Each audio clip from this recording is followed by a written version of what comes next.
मैं आपको इस वीडियो में बताऊंगा आइसोमॉर्फिज्म और पॉलीमॉर्फिज्म के बारे में। ठीक है, तो दोनों जो है वो डेफिनेशन के तौर पे आ सकता है पेपर के अंदर, और इसकी एग्जाम्पल जो है वो बुक वाली मैंने यहाँ पर लिखी है।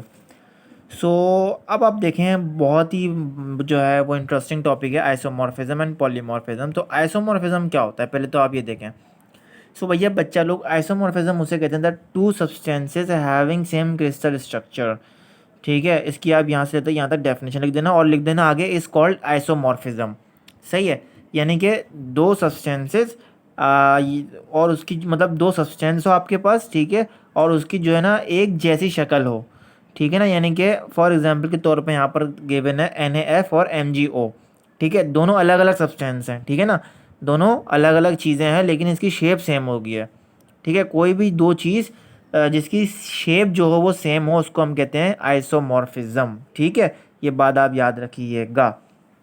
सो अब बुक वाली अगर आप एग्जाम्पल लिखना चाहें तो आप ये दो लिख दीजिएगा, CaCO3 and NaNO3 trigonal, ZnSO4 and NiSO4। ठीक है, दोनों की जो है ना वो इसका जो क्रिस्टल का स्ट्रक्चर होता है ना वो बिल्कुल सेम होता है। ठीक है, दोनों का सेम होता है, लेकिन आप देखें यहाँ दोनों पहले एग्जाम्पल में दोनों अलग अलग सब्सटेंसेस हैं। ठीक है, और लेकिन दोनों का क्रिस्टल स्ट्रक्चर दोनों का सेम होगा। अगर सेम होगा तो इसका मतलब कि क्या है, आइसोमॉर्फिज्म। इसके अंदर भी सेम ऐसा ही है।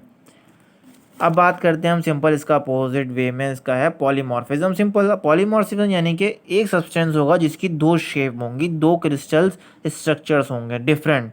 ठीक है, वहाँ क्या था आइसोमॉर्फिज्म में, और आइसोमॉर्फिज्म में था कि दो डिफरेंट सब्सटेंस है जिसका सेम एक क्रिस्टल स्ट्रक्चर था, लेकिन यहाँ पर एक सब्सटेंस होगा और टू डिफरेंट जो है वो इसका स्ट्रक्चर्स पाए जाएंगे। एग्जाम्पल के तौर पे यहाँ पर गिवन है CaSO3 have two different crystal structure. इसके दो डिफरेंट क्रिस्टल स्ट्रक्चर पाए जाते हैं, किसके, कैल्शियम कार्बोनेट के, इसको हम कैल्शियम कार्बोनेट कहते हैं।